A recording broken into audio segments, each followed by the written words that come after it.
આ તરફ પાયલ ગોટીએ ગાંધીનગરમાં ધામા નાખ્યા. કેસની તપાસ એસએમસીના વડા નિર્લિપ્ત રાય કરશે.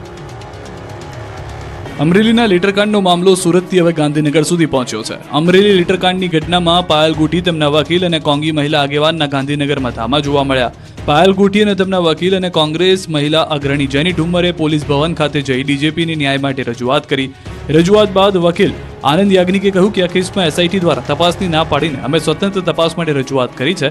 આ કેસમાં અમે આઈજી કક્ષાની લેડી આઈપીએસને કેસની તપાસ સોંપવા વિનંતી કરી છે. બીજી તરફ રાજ્યભરમાં ચકચાર જગાવનારા લીટરકાંડની તપાસ હવે એસએમસીના ડીઆઈજી નિર્લિપ્ત રાયને સોંપી દેવામાં આવી છે. એક તરફ અમરેલી લીટરકાંડ મામલે રાજનીતિ ગરમાઈ છે, તો બીજી તરફ પોલીસ પણ હવે એક્શનમાં જોવા મળી રહી છે. અમરેલી એસપી દ્વારા રવિવારે જ એલસીબીના 3 પોલીસ કર્મીઓને સસ્પેન્ડ કરી દેવામાં આવ્યા હતા. અમરેલી લીટરકાંડનો મામલો સુરત પહોંચ્યો. કોંગ્રેસ નેતાઓએ કર્યો વિરોધ, પોલીસે કરી ઠીંગાટોળી. હલ્લાબોલ, નારેબાજી, આક્રોશ અને પોલીસ સાથે ઝપાઝપી, ચકમક, ટીંગાટોળીથી સુરતની સવાર કડકડતી ઠંડીમાં ગરમાઈ ગઈ. અમરેલીથી શરૂ થયેલો લીટરકાંડનો મામલો સુરત સુધી પહોંચી ગયો. પાટીદાર દીકરીને ન્યાય મળે તેવી માંગ સાથે કોંગ્રેસના નેતાઓએ સુરતમાં વિરોધ પ્રદર્શન કર્યું. સુરતમાં પરેશ ધાનાણી, પ્રતાપ દુધાત, વીરજી ઠુમ્મર સહિતના નેતાઓએ વરાછા ખાતે મિની બજારના માનગઢ ચોક ખાતે ધરણા માટે એકત્ર થયા. કોંગ્રેસના નેતાઓએ ધરણા કરતા પહેલા સરદાર વલ્લભભાઈ પટેલની પ્રતિમાને હારતોરા કર્યા. ફૂલહાર કરીને ધરણા કરવાના શરૂ કરે એ પહેલા જ પોલીસે તેમની અટકાયત કરી લીધી. ધરણા કરે તે પહેલા જ પોલીસે તમામની અટકાયત કરી. વગર મંજૂરીએ ધરણા કરવા આવતા પોલીસે પરેશ ધાનાણી, પ્રતાપ દુધાત સહિત 100 થી 150 કોંગી આગેવાનોની ટીંગાટોળી કરી અટકાયત કરી લીધી. સવારે 10 વાગે પરેશ ધાનાણી, પ્રતાપ દુધાત સહિતના કોંગ્રેસના નેતાઓની અટકાયત કરાતા પોલીસ અને કાર્યકર્તાઓ વચ્ચે ચકમક થઈ. 100 થી વધુ કાર્યકર્તાઓની અટકાયત કરવામાં આવતા પોલીસની વાન ટૂંકી પડી હતી. કોંગ્રેસ નેતાઓને હજીરા પોલીસ સ્ટેશન લઈ જવાયા. મહત્વનું છે કે પાયલ ગોટીને ન્યાય મળે તે માટે પૂર્વ ધારાસભ્ય પરેશ ધાનાણી દ્વારા નારી સ્વાભિમાન આંદોલન શરૂ કરવામાં આવ્યું છે. ગોંડલ જામકંડોરણા રોડ પર મરચા ભરેલો ટ્રક સળગી ગયો. રાજકોટના ગોંડલ જામકંડોરણા રોડ પર મરચાની તીખાશથી તરખાટ મચી ગયો. રોડ પર લાલ ચટાક મરચાની તીખાશ ફેલાતા લોકોની આંખો બળવા લાગી, કેમ કે હડમતાળાથી મરચા ભરેલો પૂરપાટ જતો ટ્રક ગોંડલ નજીક પહોંચ્યો હતો. ત્યારે ગોંડલ જામકંડોરણા રોડ પર વિસ્તારને ટ્રક અડી જતા ટ્રકમાં અચાનક આગ ભભૂકી ઉઠી. જોતજોતામાં આગે વિકરાળ સ્વરૂપ ધારણ કરી લેતા રોડ પર આખો ટ્રક બળીને ભસ્મ થઈ ગયો. ટ્રકમાં આગ લાગતા દોડધામ મચી ગઈ. દયા ગામ નજીક ટ્રકમાં આગ લાગતા વધુ પ્રસરતા સ્થાનિકો દોડી આવ્યા. પાણીનો મારો ચલાવીને આગને કાબૂમાં લેવાનો પ્રયાસ કર્યો હતો, પણ આગ કાબૂમાં આવે તે પહેલા જ આખો ટ્રક સ્વાહ થઈ ગયો. ટ્રક પલટી મારી રોડની નીચે પડી જતા રોડ મરચાની રેલમછેલ જોવા મળી હતી. મરચા ભરેલા ટ્રકમાં આગ લાગતા ખેડૂતોને લાખોનું નુકસાન થયું. મરચા બળીને ખાખ થયા. નવસારીમાં કચરાના ઢગલામાંથી આગના કારણે દોડધામ થઈ. નવસારીના તિઘરામાં નવી વસાહત પાસે વિકરાળ આગ લાગતા દોડધામ મચી ગઈ. વસાહતની બાજુમાં પડેલા કચરાના ઢગલામાં આગ લાગતા વસાહતમાં રહેતા ગરીબ લોકો ડરી ગયા. આગ જોતજોતામાં વિકરાળ સ્વરૂપ ધારણ કરી લેતા ગરીબ લોકો ઘર છોડીને જીવ બચાવવા બહાર દોડી આવ્યા.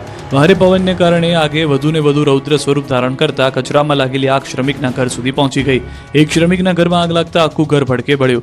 આગ વિકરાળ બનતા ધુમાડાના ગોટે ગોટાથી આકાશ ભરાઈ ગયું. દૂર દૂર સુધી ધુમાડા દેખાયા હતા. આ અંગેની જાણ ફાયર વિભાગને કરવામાં આવી હતી. ફાયરની ટીમે પહોંચીને પાણીનો મારો ચલાવ્યો હતો, પરંતુ આગ ભીષણ હોવાથી કલાકો સુધી પાણીનો મારો ચલાવવો પડ્યો હતો. જંબુસર જામડી ગામે આગની ચપેટમાં 3 મકાનો બળીને ખાખ થઈ ગયા. જામડી ગામના આંટ્યુ ફળિયા વિસ્તારમાં બની છે આગની ઘટના. આગની ચપેટમાં 3 મકાનો બળીને ખાખ થઈ ગયા. આગની જાણ ફાયર વિભાગને થતા ઓએનજીસીનું ફાયર ઘટના સ્થળે પહોંચી આગ પર કાબુ મેળવ્યો. આગ લાગવાનું કારણ હજુ જાણી શકાયું નથી.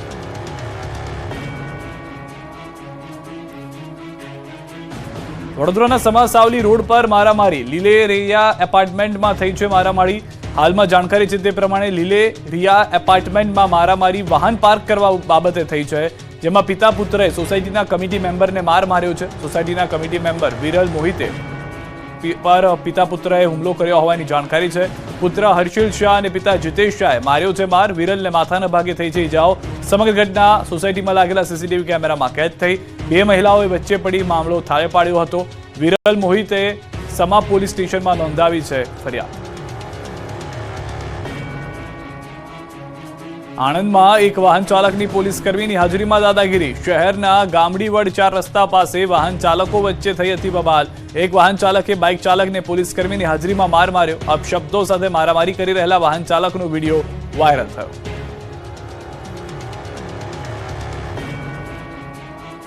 અમદાવાદના શેલામાં પૂરપાટ ઝડપે આવતા થાર ચાલકે ડિલિવરી બોયને ઉલાડ્યો. અમદાવાદમાં ફરી એકવાર રફતારના કહેર જોવા મળ્યો. અમદાવાદમાં હિટ એન્ડ રન અને અકસ્માતના કેસમાં સતત વધારો જોવા મળી રહ્યો છે, ત્યારે તાજેતરમાં વધુ એક ઘટના શેલામાં બની. અહીં એક પૂરપાટ ઝડપે થાર કાર ચાલકને અડફેટે આવી જતા એક ફૂડ ડિલિવરી બોયનું મોત નીપજ્યું. આ કાર ચાલકે એટલી ભયાનક ટક્કર મારી હતી કે વાહન ચાલક ફંગોળાઈને દૂર પટકાયો, જેના કારણે તેને ગંભીર ઇજાઓ થતા મૃત્યુ પામ્યો. આ મૃતકની ઓળખ સફાન બ્યારાવાલા તરીકે થઈ રહી છે.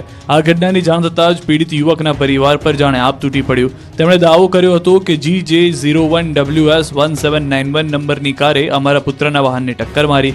રવિવારે રાત્રે 11 થી 12 વાગ્યા વચ્ચે થયો અકસ્માત. આ મુદ્દે પોલીસે તપાસ શરૂ કરી. અમદાવાદમાં સ્ટંટબાજો બન્યા છે બેફામ. જોઈ લો અમદાવાદ પોલીસ આ દ્રશ્યો. નથી કોઈ ડર, નથી કોઈના જીવની ચિંતા, કાયદાની થઈ રહી છે એસી કી તેસી.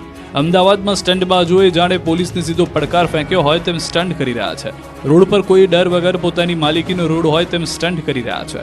દ્રશ્યોમાં જોઈ શકાય છે કે એક યુવાન એક્ટિવા પર સ્ટન્ટ કરી રહ્યો છે. સર્પાકાર રીતે એક્ટિવા ચલાવી રોડને બાનમાં લીધો. વિડીયો વાયરલ થતા પોલીસના નાઇટ પેટ્રોલિંગના દાવા પણ પોકળ સાબિત થયા. આ તરફ અમદાવાદના ચાંદખેડામાં જાહેર રોડ પર સ્ટન્ટનો વધુ એક વિડીયો વાયરલ થયો. ચાલુ સ્કૂટર પર 3 યુવક સ્ટન્ટ કરી રહ્યા છે. સ્કૂટર પર 3 સવારી સાથે એક સગીર લટકતો જોવા મળ્યો. રીલ બનાવવાના ચક્કરમાં જીવ જોખમમાં નાખતા યુવકનો વિડીયો વાયરલ થયો. વિડીયો સોશિયલ મીડિયામાં વાયરલ થતા પોલીસે તપાસ હાથ ધરી. રાજકોટમાં દિવાલ ધરાશાયી થતા સ્થાનિકોની ઈજા.